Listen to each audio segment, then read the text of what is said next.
Hey guys, welcome back to another episode of Sip, Spark, and Share. I'm Alexandra. And I'm Sarai. And today's topic really hits home with me. It's about self-sabotage.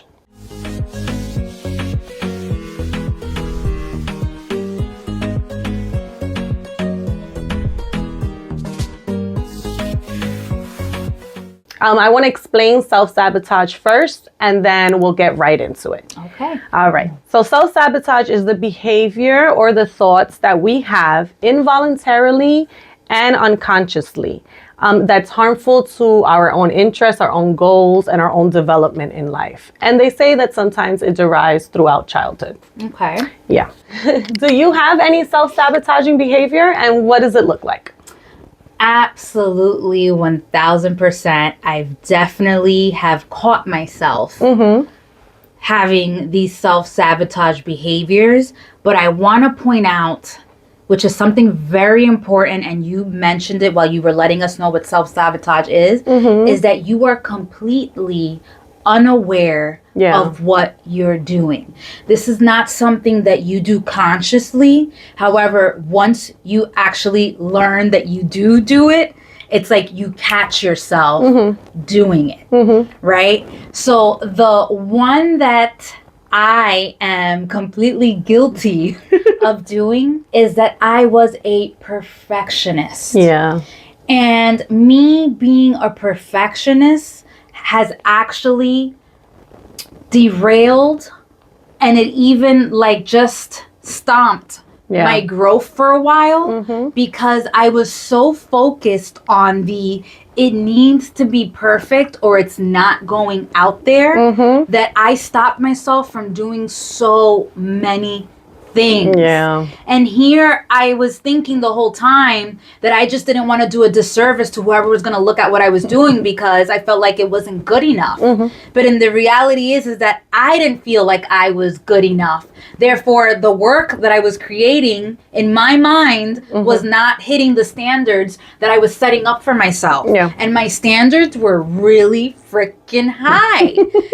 It was to the point where I couldn't even keep up with myself. So I was completely oblivious. I had no idea that I was even doing that until a couple of years ago, but I would say 2 years ago, to be honest, where I finally started doing my own inner self work. And when I finally saw, I was like, whoa, wait a second. You are self-sabotaging. Yeah. This is good enough. Yeah. And even if it's not completely perfect, it's better to put yourself out there with all the flaws than to stay stagnant and not, even try. Yeah. Not even try. So guilty for self-sabotaging. And the second one that I was also guilty of, and this was during my college years, but it was the procrastination. Oh, yeah. Okay? I was the type to tell myself, well, you know what? I work great under pressure. Yep. I get the job done at the end of the day. Isn't that what matters? And I realized the reason why I was procrastinating during college was because I was not happy to be there in the first place. I was doing it because I knew I needed to get done. So I find myself now, whenever I start procrastinating, immediately I'm like, what is it that you don't like about it? Because if not, you would have gotten it done like this. And when I start with the perfectionism, I'm like, what are you scared of? Because it's good. Yeah. So I had to give myself that self-talk. What about you? So I feel like I self-sabotage in every single day, in every aspect of my life. And it's I am a ball of self-sabotage, whatever. Can you give us some examples of how it comes up for you? Okay, so I think that my worst one is the overthinking. I am an overthinker. I will play a scenario in my head, and all of the negative and positive ways but the negative stands out more, but all of the ways that it can play out. And I will just do it to the point that I give myself anxiety or that I just scare myself to even try to do it. So I think my overthinking is one of them. Okay. I have a lot of self-doubt. I put a lot of doubt in myself. And I don't know, I think I struggle with this one the most because I don't understand how I can doubt myself so much after going through what I went through and coming out on the other side. So I don't understand why I doubt myself so much. I hear a lot of people saying all the time to me, like, you make these decisions, it's your decision making, you have poor decision making. And I understand what they're saying and I agree with them. Yeah. But it kind of it's kind of like it's like feeding the self-doubt in a way. Absolutely. So because I agree with what they're saying, but I'm trying to teach my brain to not believe that anymore. Okay. Because I think that when you come from such a low self-esteem, or if you come from depression and stuff like that, that self-sabotage is something that it kind of is like the baby of it. Like, you married depression and then you had a baby and it was called self-sabotage. And that's what you're just left with. That's a good way of putting it. You know what I mean? Like, actually. you're just left with this, and then it's like you just don't even know what to do. Like, sometimes I find myself that I know that I'm sabotaging myself. Yeah. But then I kind of start questioning. I start overthinking and questioning. Yeah. But am I sabotaging myself, or is this a valid point? So how do you know? Have you figured out what is the difference? No, are you there yet? I don't know. I don't know. What I do is I kind of make like a pros and cons list, and I kind of say like, okay, I want to do this, and this is why I want to do this, and I can do this. And then, so that would be like the pros. Yeah. And then the cons, I would say like something outrageously drastic that will come out if I fail at doing that. Okay. But then looking at it and then making the cons so outrageous, it kind of tricks my brain into saying, this is ridiculous. Why are you so scared to do this? So I have this, I have a pros and cons list that I make up, and it kind of tells me like why I should be doing it and the reason why I want to do certain things. And then I'll do the cons. I'll do something like, I'll put like crazy, outrageous reasons why I can't do it. I won't put like a realistic reason. Maybe I'll put one or two, but I do the pros and cons mostly to see it and then understand that it's outrageous for me not to try. Like, there's no reason for me not to try this. Okay. Because I'm just being comfortable. Well, that's good if that works for you to divide it that way. Yeah. And then in your brain, you could internalize it. Yeah. That's a good idea that hopefully you guys would be able to do the same. And if that helps, that's really good. One thing that I wanted to add to the self-sabotage is the way that I am able to know whether I am self-sabotaging or no, it's not self-sabotage, is that I don't want to, is because when I was doing the inner work, I learned that self-sabotage all comes from fear. Yeah. So what I do is, it's kind of similar to actually what you do, is I sit with myself and I say, is it that I'm afraid of something?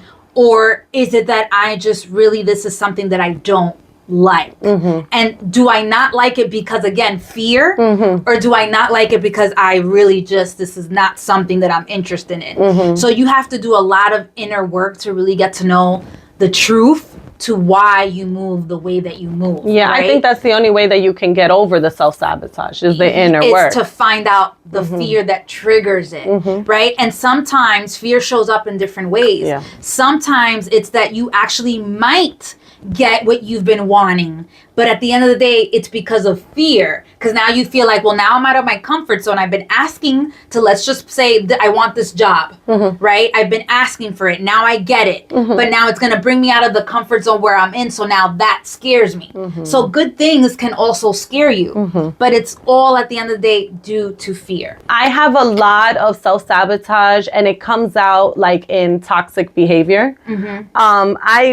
I think that a lot of because I don't know if you saw last season, but we established that I used to be a toxic person, and now I am trying to untoxify myself. But I do see that the toxicity comes out in some of the self-sabotage that I do. Like, let's say in relationships, I notice that when things are like a little too good, or if people do like things that are a little too nice, or like a little too, like, you know, whatever the case you want to call it, whatever adjective you want to use, I start thinking like, what's going on? Why is this person being so nice? Yeah. And then I start catching, like I get wrapped up in my own head. Yes. But I think it's because I'm so used to chaos that I'm just I'm uncomfortable with I don't think that now I'm uncomfortable with peace. I think that a long-term peace makes me uncomfortable. Makes you uncomfortable. But it's a big progress from before. Before I was completely uncomfortable. But it's still led by the fear of what happens, right? It's the uncertainty, the unknown scares us. Therefore, that's why I say sometimes we'd rather stay in our comfort zone because we know what happens here. Yeah. There, I have no clue what's happening. So my follow-up question to that would be, why is it that we do it now once you know, right? Because we said in the beginning, before we're aware of it, we're doing it unconsciously. We're not even aware, right? But the minute that we learn that, okay, it is self-sabotage, why do we continue on doing it? I think because change is hard. And habits are hard to break. Yeah. And then when even if you're conscious, because I know sometimes I am conscious of the behavior that I do, but it's so hard to constantly be positive and constantly say to myself, like, Alexandra, no, you got this, like pep talk myself. It's exhausting to maybe as much as I pep talk, because I don't know how much everybody else does. Yeah. But the amount of like patting myself in the back and like, you know, trying to dig myself out of these holes that I put myself in, it's exhausting to me. So I think that that's maybe why we still consciously self-sabotage. Yeah. And I think maybe another reason is because deep down, you don't believe that you deserve it at the end of the day. I think maybe in my scenario, it has to still do with self-esteem. I'm still gonna take it back to self-esteem and self-worth. That it all falls back on that. Yeah. That at the end of the day, even as much as you want to say it, that you deserve this and you want to believe it, you still because the bridge, you have to form that bridge. Yeah. So when we were talking about the self-esteem and the self-esteem episode, hopefully you guys will go back and watch it. But if the belief does not match the feeling, it's never going to click. Yeah, it's until you can bridge those two together. There's always going to be that little voice inside of your head, which I like to call that little girl or that little boy who didn't believe in themselves, is always going to pop out and remind you, right? And then apart from that, unlearning something is so much harder than learning something new. Yeah. It's just so embedded and engraved in you that it's not just going to disappear just because now you're aware of something. Now you have to put in the work and put that bridge together, right? So that one can align with the other. And then you won't feel that way. Yeah. But it's something really hard to do. Yeah, it is hard. I wanted to ask you, how do you forgive yourself when you know that you self-sabotaged, or when you know that you kind of self-destructed in a way? So I like that you asked me that question because I've had to do a lot of forgiving. Like when I say a lot, I mean a lot of forgiving, because I was way too hard on myself. Yeah. And sometimes I'm like, I'm still a little too hard. Like it's so hard to let go of that perfectionism, because for me it was passed down from my mother. So it's something that I grew up watching somebody self-destruct themselves in that way, and then I came and took on that very same behavior, right? So not only did I get it from somebody else, but then now I'm doing it, and then it's like it becomes just a way of life to think that you need to have certain things done in a perfect manner, and these standards that you could barely breathe. Yeah. You could barely breathe. It's suffocating. So I had to do a lot of unpacking and just tell myself, like, I'm so sorry that I put you through all of that. You did not deserve it. And I tell myself sorry every single day when the thoughts still sometimes come up. You know, like, I'm really hard on myself. Yeah. like extremely hard. And I try to be like, you're not perfect. It's okay if you did something that wasn't right. Like, and I struggle that even with the relationship that I have with my son's father. Like, it's just so difficult because I want to be a good person, but certain people don't bring out the best in you. Yeah. And then I want to beat myself up, but I'm like, girl, you're not perfect. You have emotions, you have feelings, let them out, but be graceful with yourself. Yeah. And that's all you can do is just be graceful, because you're going to continue to do the same thing, but hopefully every single time it's a little lighter, a little lighter. Like now I find myself when I do happen to do it, which is not often, but I let it go a little quicker. Before, I will marinate and stir that shit like over and over and over. Yeah. Now I'm like, okay, I did it. Damn, I'm mad I did it, but you know what? Okay, keep it going. Yeah. Not, it would take me weeks, it would take me months, where I would just beat myself, like whip myself, like you did that. That's so sad. And I'm sure there's many of you out there that do the exact same thing. But what is that really teaching you? What is you being hard on yourself actually showing you? Yeah. It's not doing any good for you or the other person. Yeah, because I don't understand what do you gain out of it? Because like when you're so hard on yourself, I am super hard on myself. But like I'm more of because I know how hard you are on yourself. I'm more of like that toxic hard on yourself. Like I go like next level. Like, oh, you piece of shit. Like here you go again. Bad talking. So I do a lot of negative talking. I asked you that question because I still haven't forgiven myself. Okay. And I don't know how to forgive myself for self-sabotage. Maybe because I'm going through it right now. Could be. So I'm kind of like trying to teach myself how to get through it. Yeah. Because it's really, really difficult. I don't know if people understand how difficult it is when a person, like when you want to do better and then you've already have done so much better than like before what you was before. Because I look at me now and then I look at how I was 2 years ago and I'm such a completely different person. And then to now deal with the new battle that I have, it's so hard. And then I say to myself, like, why are you doing this to yourself? Like, I'm so, like, I kind of like put this pressure on myself and I feel so guilty and I'm like yelling at myself. I'm like, but why are you doing this to yourself? Like, why are you trying to go back to where you were? Because that was comfort. Yeah. It's comfort. Yeah. So it's hard and I want to learn how to manage it the right way.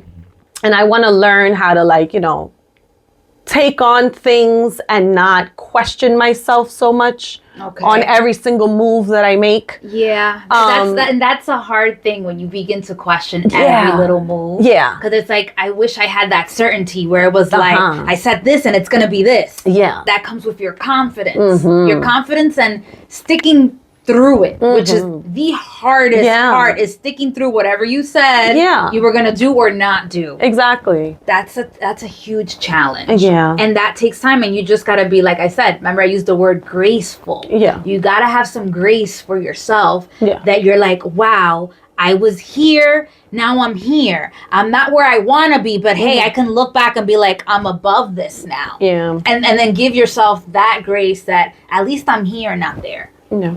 And every step you take is a small win. And all these little small wins is going to get you to the big aha win. So give yourself that. But don't rush the process. Yeah, I think you have to be patient. You have to be patient. I have a question for you. Since I was mentioning procrastination before, right? Is that something that has ever come up for you, was procrastinating? Yeah, all throughout college, I procrastinated. Yeah. Because of the same reason. I used to say that I work well under pressure. Yeah. And that's carried on. Like, I still believe now that I work better under pressure. But I know that is just something that I'm saying to myself to justify the procrastination. Correct. I am already aware of that. Okay. But then I believe, honestly, that I work better under pressure. Why do you believe that? Because all I did was allow myself to work. I think that's the only way I know how to do things under pressure. So then you never even gave yourself the chance to work with a beautiful timeline. Yeah, no, right? I never did. So then we don't know that you work better, because to say better is because you've tried both. Okay. So Alexandra, now that we've uncovered, or you uncovered your own truth, which is that you still believe that you work better under pressure, even though you've never tried not working under pressure. So why do you continue to believe a lie that you know isn't true? I think because I'm comfortable. That's my comfort. My comfort is working under pressure. And that's what I'm comfortable with. That's what I'm familiar with. That's what I know. That's what I've mastered. And that's what it gives me anxiety. But it's what I'm comfortable with. It's the known. It's what is known. It's what it's known. Yep. But you want to get out of there. I want to get out of there. You want to get out the comfort, even though you like being in the comfort. We all like to be comfortable. Absolutely. But I know that it is a toxic trait. I know that it's not healthy to be, because when I procrastinate, it gives me anxiety. It gives me, I put all this pressure on side of myself. It gives me gray hairs. It makes me break out. Like, it's not fun. It's not. But it's what I know. Yeah. And so then, since it's what I know, I say to myself, I lie to myself, and I say, okay, you got so much going on. We're gonna handle that later. And I keep pushing it back and pushing it back and pushing it back. Yeah. And I'm currently still pushing it back. Coming out of your comfort zone, it's not easy because I don't even know why it's called comfort zone, because it's really not comfortable. No.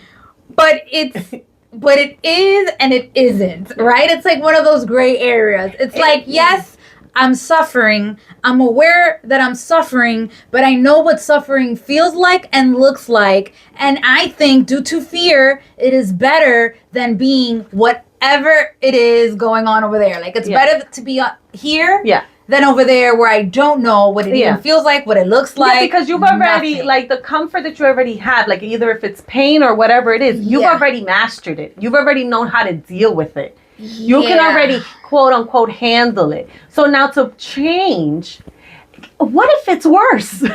What if it's not like a stabbing of a needle? What if it's a stabbing of like something else? You know what I mean? And you already feel like you can't take on anymore.